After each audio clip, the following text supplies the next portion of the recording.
and welcome back to Cayman Conversations, now streaming on Cayman Times Facebook and YouTube channels.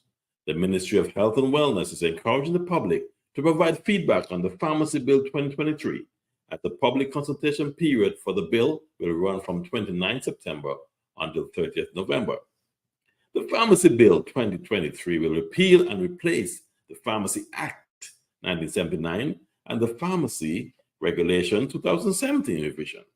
The updated bill will facilitate the monitoring and regulation of pharmacy practice, as the bill will, among other things, classify medicines, provide clear rules on the proper handling and supply of medicines, establish a system for applications to the Pharmacy Council for licenses for various activities, and regulate the manufacturing, wholesale, importation, and dispensing of medicines.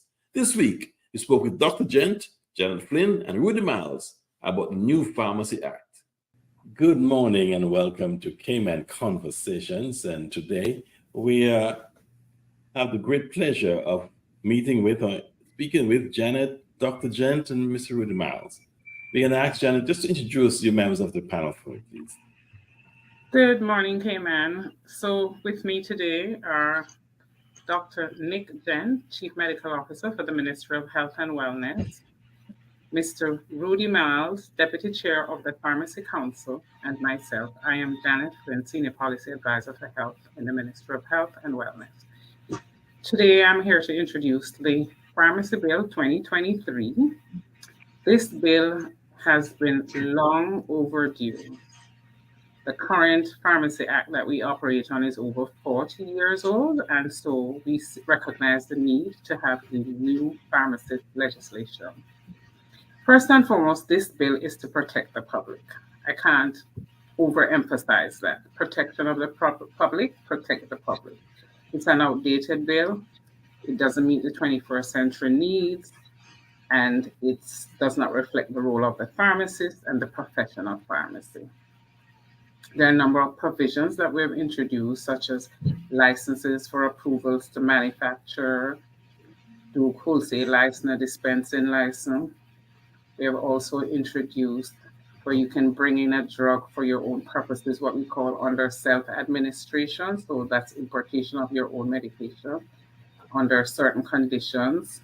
We are also looking at new definitions, such as pharmacy medicine. What is a pharmacy medicine? What is a prescription medicine or prescription-only medicine? What is a narcotic? And we've also introduced the concept of approved medicines. Those would be medicines that are already approved in another country. So the Cayman Islands wouldn't have to do that sort of due diligence. So if it's approved, they will develop regulations to support that arm. There's also non-approved medicines for exceptional use and for emergency use. In those cases for exceptional use, the Pharmacy Council would be the body or the authority responsible for that. And in the case of an emergency use, such as in a national emergency, Cabinet would be held responsible to have jurisdiction over that. So I would want to say that the Pharmacy Bill pretty much creates what we call minimum standards for storage, for handling, for wholesale, for manufacturing, for prescribing. And it's really to ensure the quality and the safety of medications or medicines that are brought into the island. We wanted to make sure that we improve the integrity of the supply chain and make sure that the counterfeit medications, some of those that we've seen in the news recently that are being imported, that we would try to stem that. We are also looking to work a lot closer with the customs and border control to ensure that these spurious activities will be deterred, minimized. So I'm not sure whether Mr. Miles or Dr. Gent want to add anything to what I've said thus far. Okay. Mr. Miles. I think Ms. Lynn has covered it quite well. And as she mentioned, 40 years or thereabouts, this has been quite some time in the making. And there's quite a bit of effort that has gone into this, the commitment from a number of persons from ministry and individuals, the pharmacists, various entities involved in this process. So I think it is something that has been needed for quite some time, and it will be of significant benefit in streamlining all of these necessary things so that the public has greater protection, and we can also ensure that the pharmacies and the pharmaceuticals and everything else are much better regulated and controlled. So again, as Ms. Flynn mentioned, this is certainly in efforts to protect the public and ensure that we're getting the best product that we can get. Okay. And Dr. Gent, do you have anything to add? Yeah, I think whilst it's very, very important to see this act as updating the law as it stands, and bringing very much into focus the this is about public protection. I think also there are things here which give real opportunities for the development of healthcare professionals and access to healthcare services.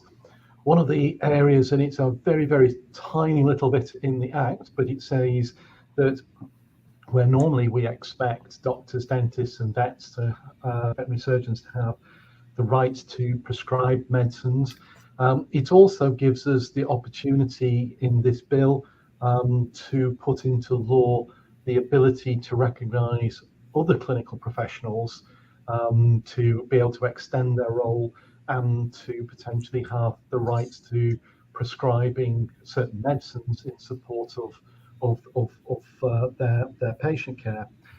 That's quite common in a number of other constituencies, where we see, for instance, consultant grade nurses, nurse specialists, being able to prescribe medicines in their particular area of expertise. And I'm particularly wanting us to be able to use this potential power in the bill to support the development of pharmacists. Pharmacists are incredibly skilled people. They know a huge amount of basic science, as well as the specialist pharmacological sciences that back things up there. And I think being able to take them beyond the role where they eventually safeguarded doctors like me from making mistakes and serving patients, but also to be independent clinical professionals in their own right, especially around access to chronic disease management, chronic respiratory diseases, diabetes, being able to prescribe, dispense and administer seasonal vaccines, for instance. I think they could contribute a huge amount to the healthcare services of the Cayman Islands. So not just an act to replace and update, it's an act to give some useful opportunities that I think we should look at very carefully. Okay.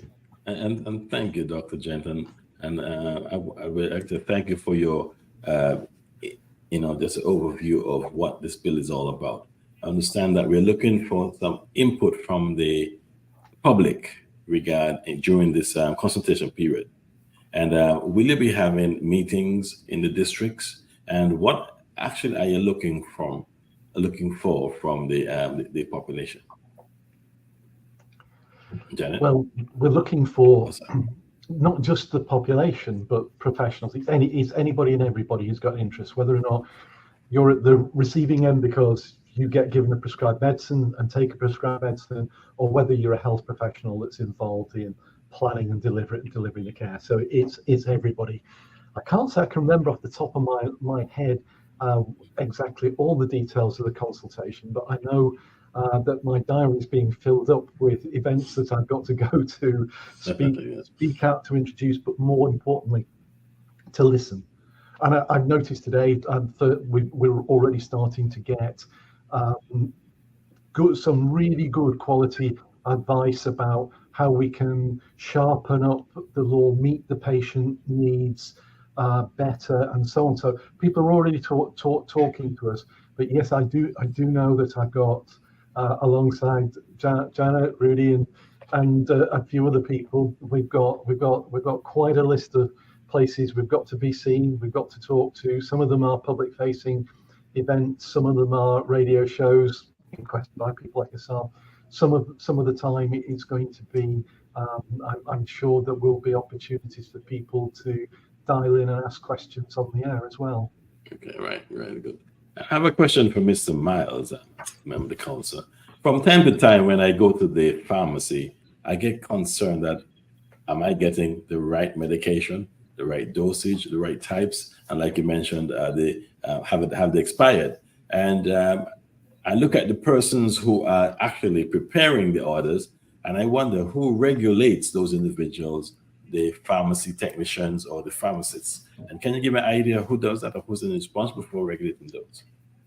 Well, the regulation that comes under the ministry itself. The Pharmacy Council acts as that vetting body, so to speak. But there's a vetting process that happens at the ministry level, and there's a number of things that have to be evaluated to confirm the competency level of the individuals, be it a full pharmacist or be it a pharmacy technician or assistant pharmacist.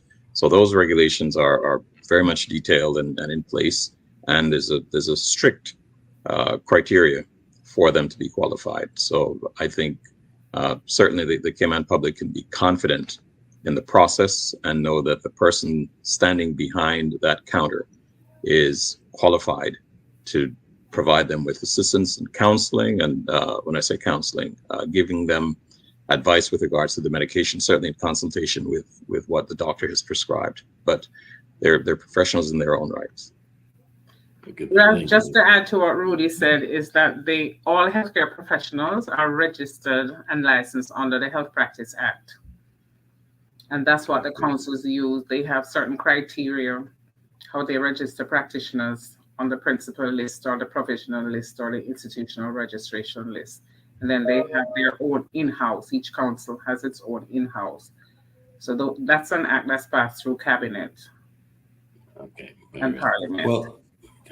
Well, pharmacies are so important in our life. Every person in the island will have some kind of communication or some contact with the pharmacy, whether it's their medication or their family's medication. Janet, can you say why it took so long for this to be updated? Why did it take so long? Good question. I just think that resources may be one, and it's just the challenges associated with it and getting all the parties on board, and part of it was really resources in the ministry. Why it took such a long time. I know we started this exercise a while back. All I can say at this point, I'm glad it's here. Yeah. But yes, things happen, competing priorities, Yes. Yeah. But I'm glad. Well, I'm really happy after such a long time that, it's here, actually. Yeah. Well, there's a saying that goes, better late than never. That's right. Yes. And I've never heard of any major incidents. So that's a good thing. But it's always good to have, something such as what we're doing today to talk about the importance of having up-to-date laws. And we hope that going forward, this will not take so long to be updated again. And Dr. Gent, can you just speak to that for me, please? We can have a guarantee that going forward, that these things will be in place. Because as you know, there are many medications that are out there, and I see numerous, offers online and overseas, and it's important to have these things regulated. And Yes. Can we be confident that this law or this act will be updated on a timely basis? There will be sometime in the future another pharmacy bill to replace this. I'm absolutely sure, because the way that society works changes, and a lot of the things that are in this bill are reflecting of those changes. The way people get advice changes. The way that we can make sure that transactions are secure and confidential. The whole way that medical records, I would envisage actually within a few years, we'll have systems where you no longer take a piece of paper from the doctor to a pharmacy, but a doctor or whoever's prescribing will look at you and say, where do you want to pick your medicine up from? And at the press of a button, That will be a secure transaction through to the pharmacist. So by the time you arrive at the pharmacy, the medicine will be there ready, waiting for you. Or even by the time you get home, it'll be there at home waiting for you. There's lots of things that will change, and we desperately do need to keep up with progress. So we've tried to second guess what we may be going to need. We've tried to keep some flexibility to allow us to revise things through simpler processes, through such as passing regulations under the bill, but keep the core of the bill, that deals with the most important bits of safeguarding the public in the main legislation. But I would hope that we would probably get a good 20 years again out of this bill. But to do that, this is where the public and the professional consultation comes in. Yes. We're just one group of people who've looked at the old legislation, looked at what's needed by current best practice, tried to enshrine it into the bill as it is. But that's one set of eyes. Now, the public coming along and other pharmacists and other clinical practitioners coming along looking at it might look at it and say, did you really mean that? I think what you wanted to do was this, and this might be a better way of putting it. And that's great. So the better the consultation, the more people involved, the better the feedback, the more likely we're going to have the robustest possible piece of law that we need for now. Okay. I have a question as a user, as a client, and as a customer of a pharmacy. Is it okay for me to ask questions of the pharmacist to get some comfort that I'm getting the right medication? Or should I just accept that they have been vetted and they should know what they're doing? Well, there are two better people to answer that question than I am, but I would say in a general situation, any healthcare professional has to be open to giving advice and answering questions from their patients. That is a basic duty. And pharmacists are hugely skilled. We're using in Cayman Islands maybe a tenth of the skill of a pharmacist taking from their training. I find that hugely frustrating. So starting that conversation, using the pharmacist as one of your first line clinicians is to me the way of the future. But maybe Rudy would. Rudy. I'll just add to what Dr. Gent has said. I think it's encouraged.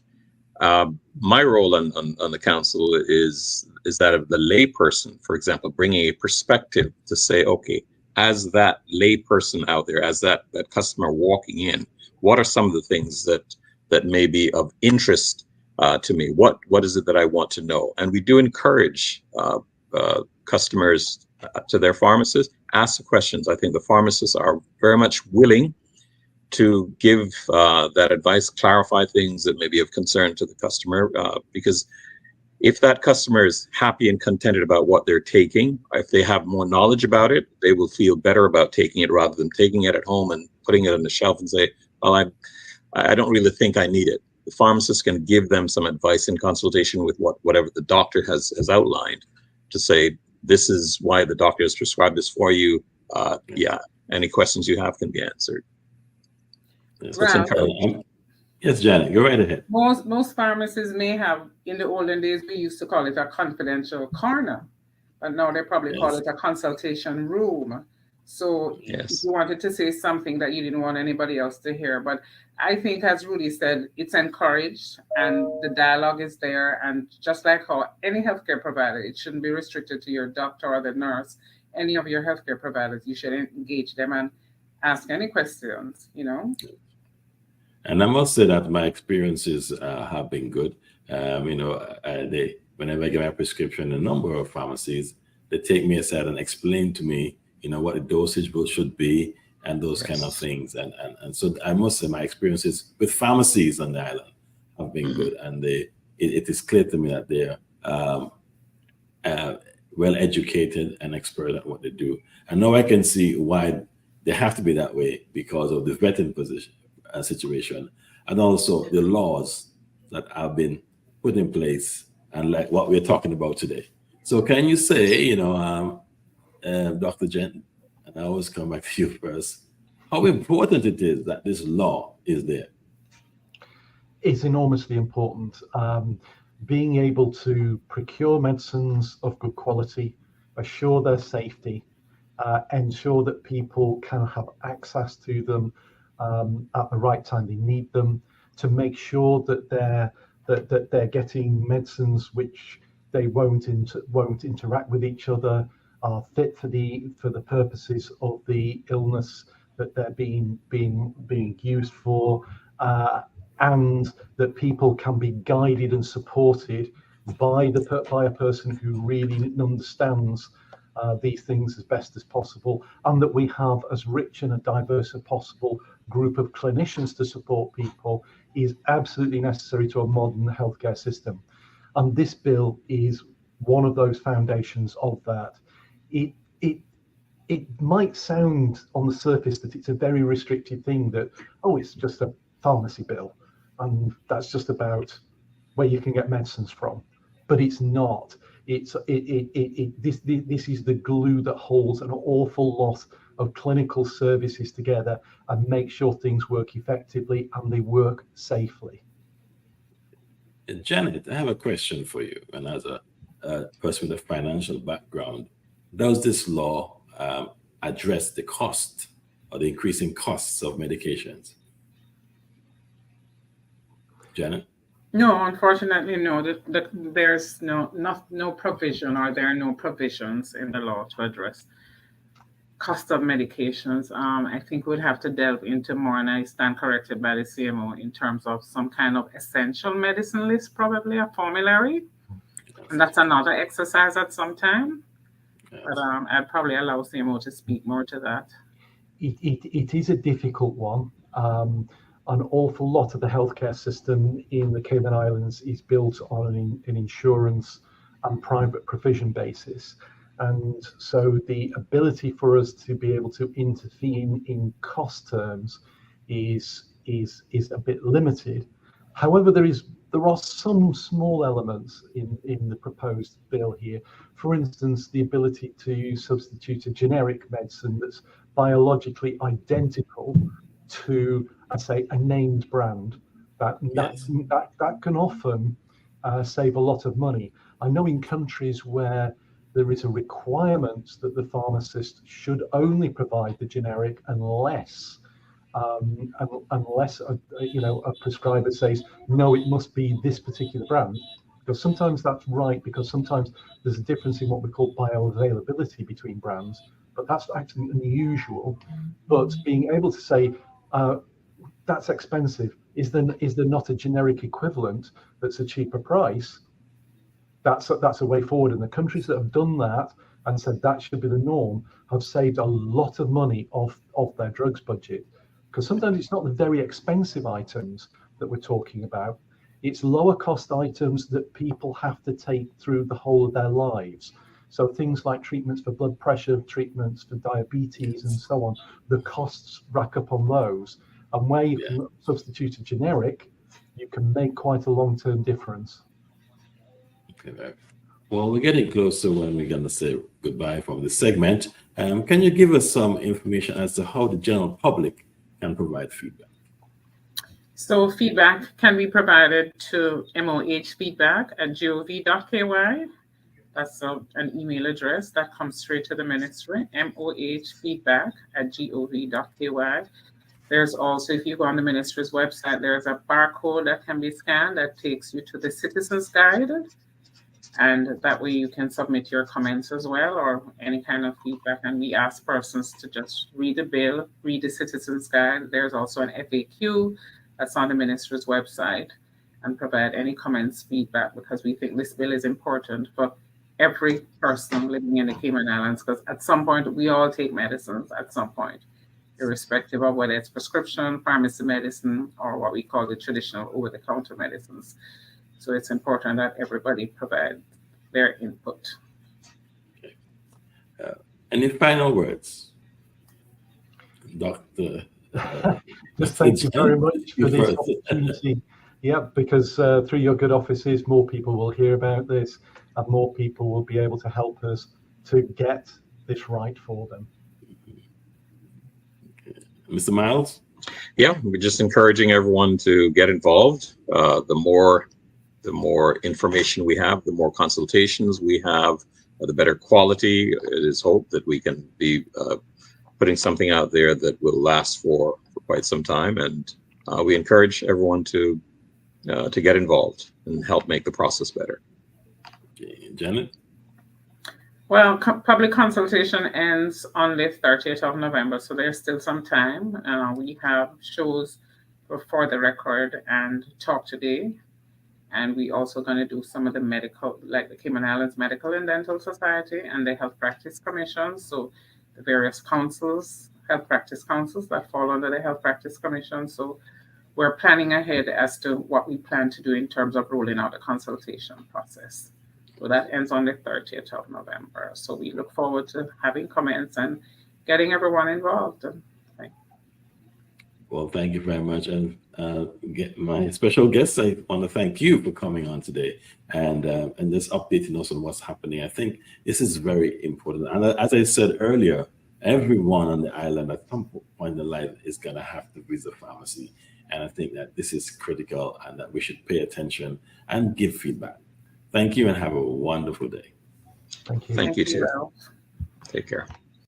We thank our guests and listeners for joining us today and invite you to add your comments and questions on our social media feeds. Remember to like our Facebook page and for your invitation to our next conversation when we feature UCCI, pick up your free Cayman Times newspaper on Wednesday and Fridays.